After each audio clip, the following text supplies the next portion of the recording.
अब सतगुरु की महिमा जो बताई जाती है कि सतगुरु क्या क्या बताते हैं। सतगुरु के दरबार में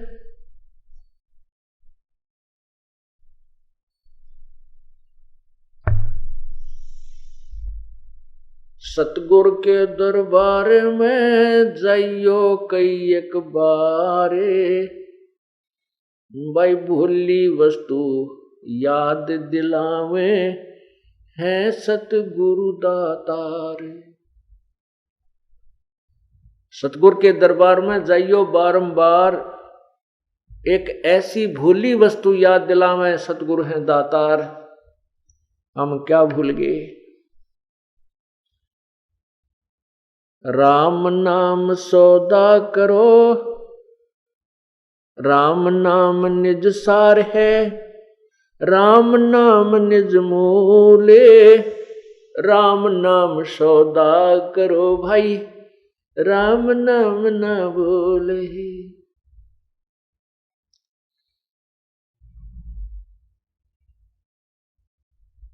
क्या याद दिलाते हैं सतगुरु? क्या याद दिलाते हैं? वह भूली हुई वस्तु। यो सौदा फिर नाही संतो, ये सौदा फिर नाही, यो सौदा फिर,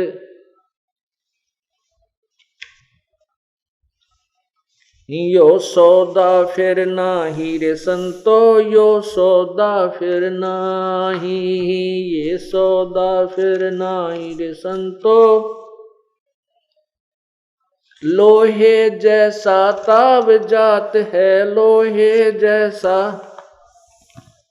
काया दे सराही रे संतो, यो सौदा फिर नाही, यो सौदा फिर नाही रे संतो। तीन यो दम टूटे पिंडा फूटे, यो दम टूटे पिंडा फूटे, हो लेखा दरगा माही रे संतो, यो सौदा फिर नाही, यो सौदा। तीन लोक और भवन चतुर्दश, तीन लोक और भवन चतुर्दश, सब जग सौदे आई रे संतो, यो सौदा फिर नाही, यो सौदा। दुगने तिगने करे चौगने, दुगने तिगने करे चौगने, किन्हू मूल गवाई रे संतो, यो सौदा फिर नाही, यो सौदा।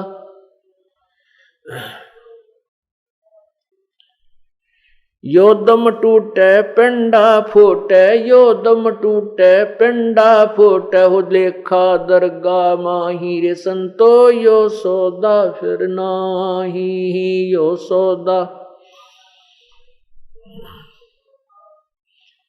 उस दरगाह में मार पड़ेगी, उस दरगाह में मार पड़ेगी, जम पकड़ेंगे बाही रे संतो, यो सौदा फिर नाही, सौदा फिर।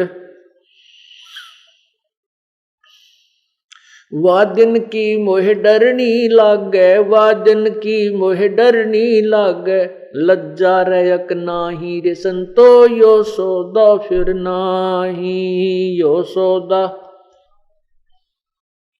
नर नारायण देह पायक, नर नारायण देह पायक, फेर 84 जाही रे संतो, यो सौदा फिर नाही, यो सौदा। जा सतगुरु की मैं बलिहारी, जा सतगुरु की मैं बलिहारी, जो जामन मरण मिटाई रे संतो, यो सौदा फिर नाही, यो सौदा।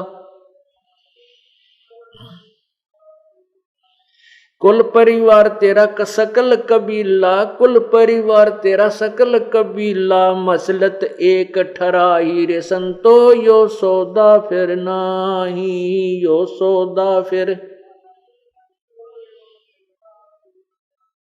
बांध पिंजरी आगे धर लिया, बांध पिंजरी आगे धर लिया, फिर मरहट को ले जाई रे संतो, यो सौदा फिर नाही यो सौदा।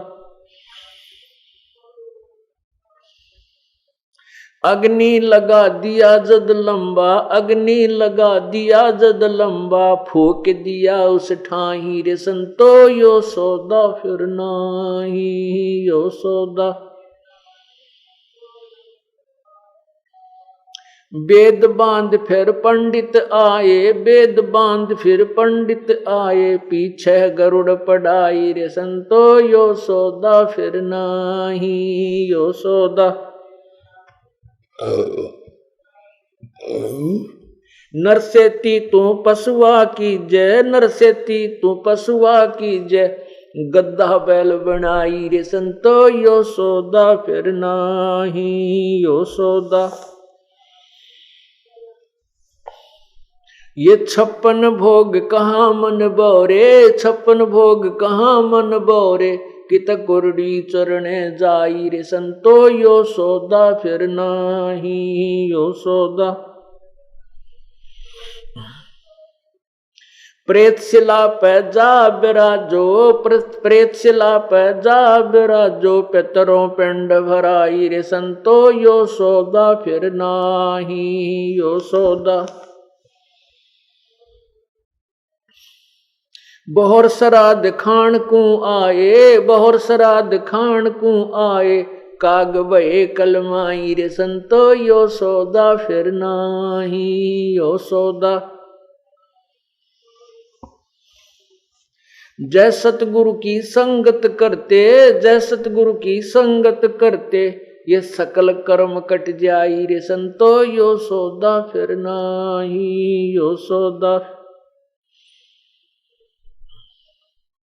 अमरपुरी में आसन होते, अमरपुरी में आसन होते, जहां धूप ना छाई रे संतो, यो सौदा फिर नाही यो सौदा। सुरत नृत मन पवन पियाना, सुरत नृत मन पवन पियाना, शब्द शब्द समाई रे संतो, यो सौदा फिर नाही यो सौदा। गरीबदास गलतान महल में, गरीबदास गलतान महल में, मिले कबीर गुसाई रे संतो, यो सौदा फिर नाही यो सौदा। गरीबदास गलतान महल में, गरीबदास गलतान महल में, मिले कबीर गोसाई रे संतो, यो सौदा फिर नाही यो सौदा। सत साहिब। अब सत्संग के अंदर संत वो भूली हुई वस्तु को याद दिलाते हैं, जिसके ज्ञान के बिना हम बहुत गलतियां कर जाते हैं और अनमोल मनुष्य जीवन को बर्बाद कर देते हैं। इस अमरवाणी में क्या बताया है, आदरणीय गरीबदास साहिब जी ने परमात्मा के दर्शन उपरांत जब प्रभु के से मिलन हुआ, परमेश्वर ने उनको तत्व ज्ञान बख्शा, उसके बाद उन्होंने उसी तत्व ज्ञान को अपनी वाणी के माध्यम से, अपने वचन के माध्यम से निर्णायक तरीके से बताया है। क्या बताया है कि ये सौदा फिर नाही संतो, यो सौदा फिर नाही। अब कोई तो बिजनेस करता है किसी प्रकार का, और उससे वो केवल सांसारिक यहाँ की सुविधाओं के लिए ही वो धन एकत्रित करता है, और वो यहाँ से जब प्रस्थान करता है, इस लोक को त्याग कर वो दूसरे लोक में जाने की तैयारी करता है, उस समय वो सारे जीवन का जोड़ा हुआ धन उसका यही रह जाता है। तो ये भी सौदा अच्छा नहीं लगा। चाहे कोई राजा बना है, राजा की भी मृत्यु हो जाती है, राजा की मृत्यु हो जाती है, उसके सारे ठाठ बाट यही रह जाते हैं ये भी सौदा ठीक नहीं जचा। कौन सा सौदा है? राम नाम निज सारे है, राम नाम निज मोले, राम नाम सौदा करो भाई, राम नाम ना भूले। अब कौन से राम का नाम जपे? अब ये भी हमने ध्यान रखना है कि कौन से राम के ऊपर की तरफ संकेत है। हाँ, राम जैसे सुबह के सत्संग में आपको बताया गया था, राम कहो, साहिब कहो, अल्लाह कहो, गॉड कहो, रब कहो, ये एक शक्ति बोधक शब्द है। मालिक कहो, स्वामी कहो। इसी प्रकार तीन लोक के राम हैं, ब्रह्मा विष्णु महेश। एक एक विभाग के राम स्वामी हैं, मंत्री हैं, भगवान हैं। रजोगुण विभाग के ब्रह्मा जी, सतोगुण विभाग के विष्णु जी और तमोगुण विभाग के शिव जी। इनके पिताजी एक ब्रह्मांड में राम हैं, जो ब्रह्मा विष्णु महेश से ऊपर समझो एक मुख्यमंत्री एक प्रांत में होता है। और पूर्ण परमात्मा समझो पूरी पृथ्वी का शासक हो, ऐसा जो उसमें शक्ति होती है, वो भी दूसरे भी स्वामी होते हैं, प्रभु होते हैं, राम होते हैं, उनमें शक्ति उतनी नहीं होती जितनी पृथ्वीपति में होती है। ऐसे ही कुल मालिक पूर्ण परमात्मा, पूर्ण ब्रह्म, परम अक्षर ब्रह्म राम में, यानी उस राम के अंदर जो शक्ति है वो अन्य में नहीं है।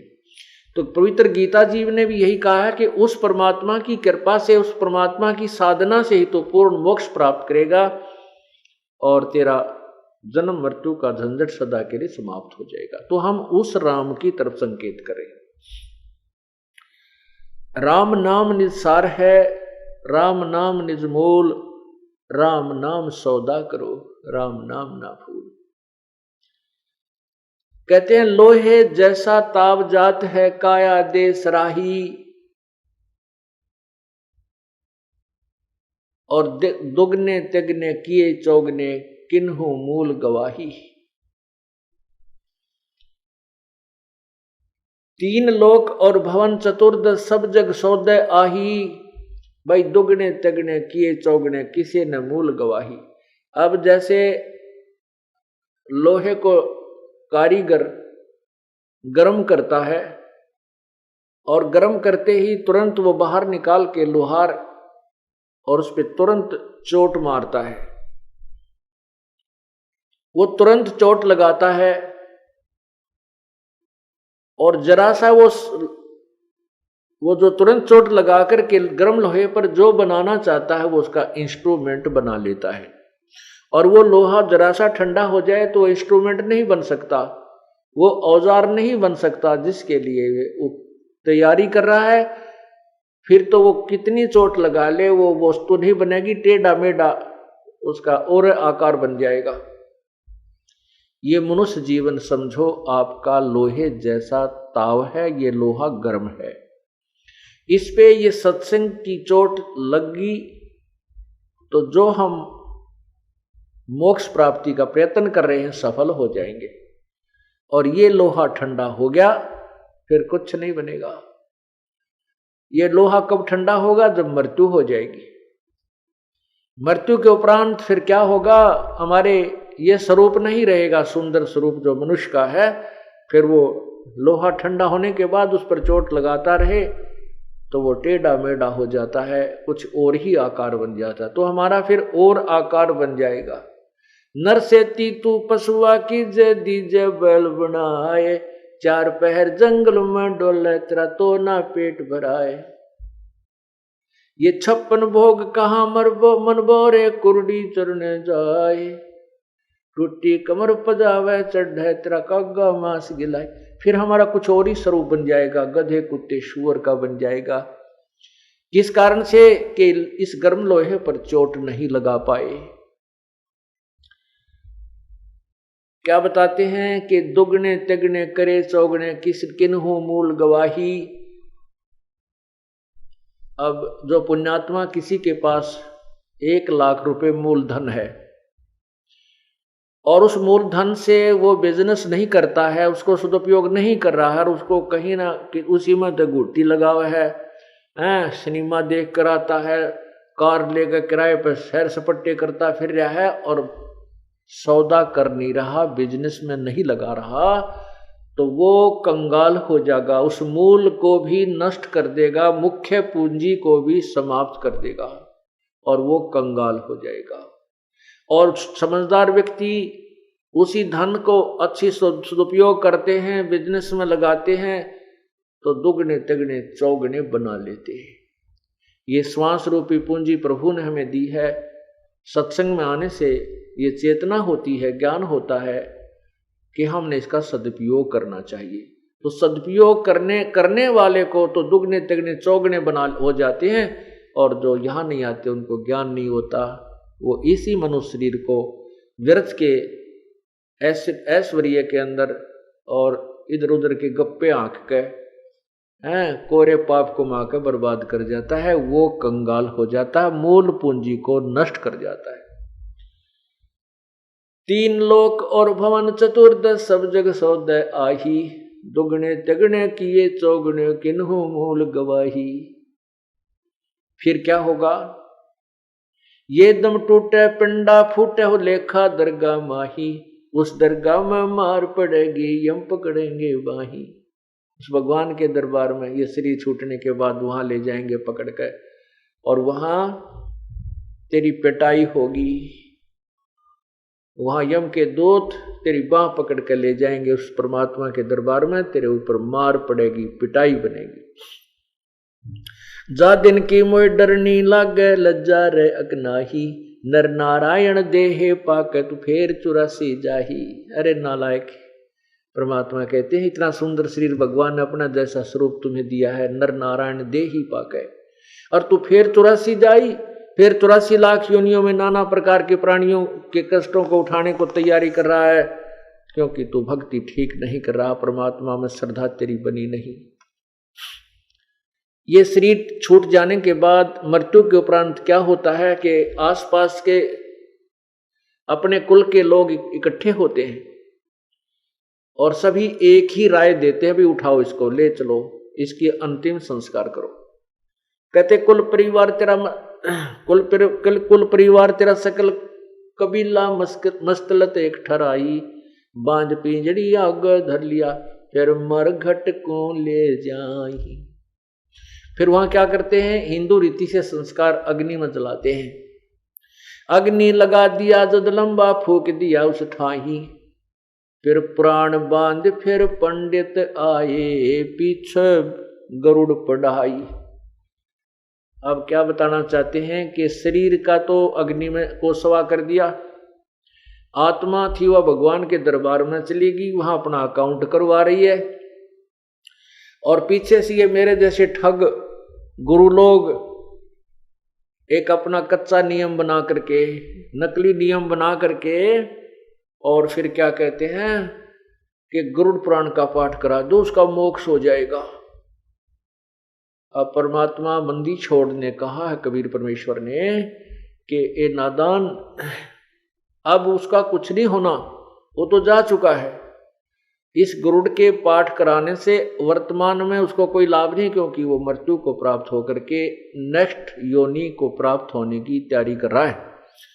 ये गरुड़ पुराण उसको पहले पढ़ाना चाहिए था जब वो जीवित था। तो भगवान कहते हैं अब उस गरुड़ पुराण को तो जब पढ़ाना चाहिए था जब वो जीवित था, जब वो जीवित था, ताकि इस ज्ञान को सुनकर वो डर के बुरे काम ना करता और उस पाप से बचता। अब वो तो अपने सारे पाप की मालगाड़ी भर ले गया, क्योंकि गलत साधना करवाई, तुमने रास्ता ठीक बताया नहीं। अब कोई लाभ नहीं है उस गरुड़ के पाठ कराने से,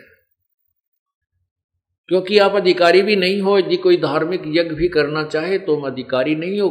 कोई भी व्यक्ति पाठ कर देने से कोई भी कथा करने से किसी व्यक्ति को लाभ नहीं हो सकता। कहते हैं गुरु बिन माला फेरते हैं, गुरु बिन देते दाने हैं, गुरु बिन दोनों निष्फल हैं, चाहे पूछो वेद पुराण। गुरु बिन यज्ञ होम ना की जय है, गुरु की आज्ञा माए रही जय। गुरु बिन यज्ञ हवन जो करही, मिथ्या हो वह कबू ना फरही। अब गुरु कौन है? गुरु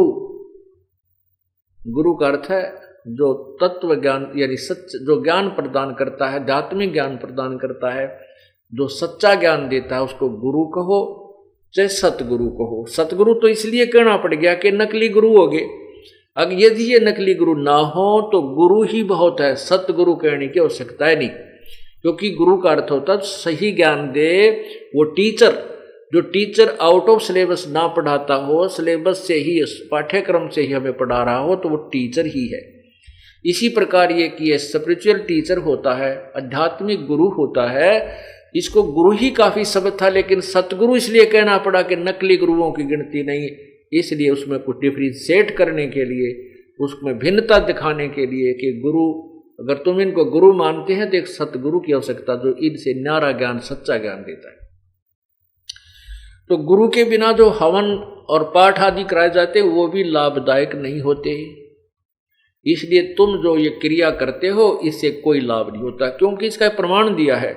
जैसे राजा परीक्षित को 7वें दिन सर्प ने डसना था, उनको ये एक ऋषि ने साप दे दिया था कि 7वें दिन तुझे एक सर्प डसेगा, तेरी मृत्यु होगी।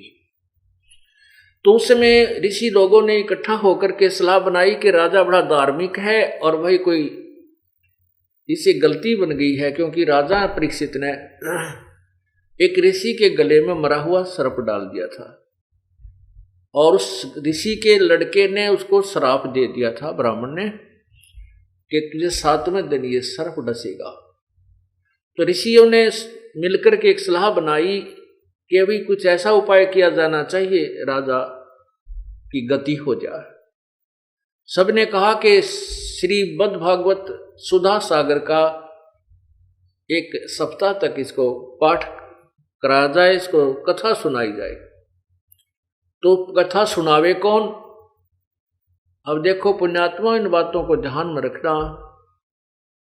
अब कोई भी व्यक्ति कहता मैं पाठ कर देता हूँ, मैं कथा कर देता हूँ, मैं ऐसे करता हूँ, मैं ऐसे करता हूँ, तो उनसे कोई लाभ नहीं होगा। जैसे राजा परीक्षित को कथा सुनाने के लिए कोई भी ऋषि तैयार नहीं हुआ, क्योंकि 7वें दिन परिणाम आना था। 7वें दिन पता लग जाना था कि ऋषि के द्वारा सुनाई गई कथा का इस राजा को क्या फल मिला है। कोई भी तैयार नहीं हुआ। इवन व्यास जी ने भी हाथ खड़े कर दिए कि मैं इस योग्य नहीं हूं कि कथा सुना कर राजा की कुछ मोक्ष करा सकूं, यहां से गति करा सकूं, क्योंकि श्रीमद् भागवत सुधा सागर के लेखक भी श्री व्यास वेद व्यास जी है। उन्होंने भी मना कर दिया कि मैं कथा नहीं करने के योग्य हूं, मैं इसको कथा सुनाने योग्य नहीं, मेरे से कल्याण नहीं हो सकता। कहते हैं उस समय स्वर्ग से सुखदेव ऋषि को भेजा गया, बुलाया गया। सुखदेव ऋषि विमान में बैठकर स्वर्ग से यहां पहुंचा। अब सुखदेव ऋषि के यहां आने और वापस स्वर्ग जाने का जो विमान रेंट, यानी जो एयरप्लेन का रेंट है, वो भी राजा परीक्षित के पुण्य से ही दिया गया। और फिर सुखदेव जी ने 7 दिन तक वो कथा सुनाई, श्रीमद् भगवत सुधा सागर की 7 दिन पाठ किया। तब जितना लाभ इन ऋषियों से हो सकता था वो भी उस गुरु से हुआ जो अधिकारी था, क्योंकि राजा जनक ने उसे अधिकारी बना दिया था और वो केवल विष्णु तक का ही गुरु था, उसे आगे के गुरु नहीं थे। तो वो भी लाभ उस गुरु से मिला, अन्य से नहीं मिला। अब पुण्यात्मा ये कहते हैं समझदार को संकेत ही काफी होता है। ये एक बहुत अच्छा उदाहरण है कि यहाँ कोई भी ये पाठ करते फिरते उनसे कोई लाभ होने वाला नहीं है, क्योंकि वो अधिकारी नहीं। तो यहाँ क्या बताते हैं कि वेद बांध, ये पुराण बांध, फिर पंडित आगे पीछे गरुड़ पढ़ाई। और फिर क्या कहते हैं कि भाई नर से तू पसवा कीजिए, गद्दा बैल बनाई, ये 56 भोग कहाँ मन भोरे की तो कुरडी चढ़ने जाई। पुण्यात्माओं, ये बहुत ही बिगड़ा हुआ ज्ञान है। अब तत्व ज्ञान से इसको आपने समझना है और इसको अनुसरण करना है। इसके लिए तत्व ज्ञान को समझाने के लिए मेरे को इतना प्रयत्न करना पड़ रहा है कि एक पॉइंट को आपके हृदय में जमाने के लिए, सत्य को सत्य ही सिद्ध करने के लिए इन सदग्रंथों का सहारा लेना पड़ता है, जिनको तुम सत्य मानते हो। जैसे पवित्र पुराण, पवित्र गीता जी, पवित्र महाभारत, पवित्र रामायण आदि सदग्रंथ जो विशेषकर हिंदू धर्म के माने जाते हैं, वैसे तो ये पूरे विश्व के मानव के लिए है, क्योंकि इनका जब रचना हुई इन सदग्रंथों की उस समय कोई भी धर्म मजहब अलग से नहीं था। फिर भी वर्तमान में ये हिंदुओं के नाम ही मंड दिए गए हैं। तो हम पवित्र हिंदू समाज को समझाने के लिए इन्हीं सदग्रंथों का सहयोग लेते हैं, और जिस कारण से आप इस तत्व ज्ञान को समझ रहे हो, सत्य मान रहे हो। तो इसमें क्या बताया है कि मृत्यु के उपरांत वो पाठ भी करा दिया गरुड़ का। अब फिर गरुड़ पाठ कम कराते हैं, कुछ पंडित को बुला करके हवन पवन करा कर 13वीं कर लेते हैं। यानी वो घटा घटू का थोड़ी सी ये इतनी बना ली, ब्राह्मण आवेगा, हवन करेगा, मंत्र बोलेगा, रोटी बनाओगा, खाओगा, फिर पाछा हम खाएंगे, जो भी है। ब्राह्मण मीन गुरु जी। ब्राह्मण कोई जाति अलग नहीं है। ब्राह्मण सोए जो ब्रह्म पहचाने, पंडित सोए जो पिंड की जाने। फिर भी हम उनको गुरु मानते थे, वास्तव में गुरु नहीं थे, क्योंकि उनको सदग्रंथों का भी ज्ञान नहीं था।